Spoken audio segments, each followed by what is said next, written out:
Y también tuvo actividades la jefa de gobierno electa Claudia Sheinbaum, quien aseguró que dentro del presupuesto que se tiene contemplado para el sistema de aguas, hay una parte destinada al agua potable y otra para el drenaje.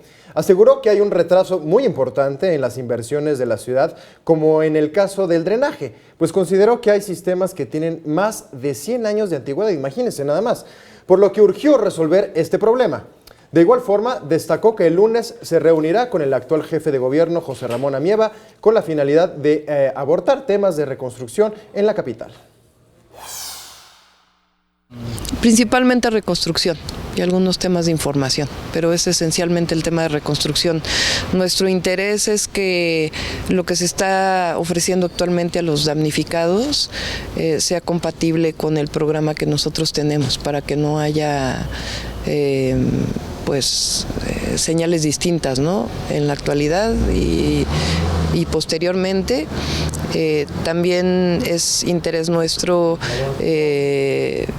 simplificar, digamos, los procesos para que pueda hacerse la reconstrucción de una manera más rápida.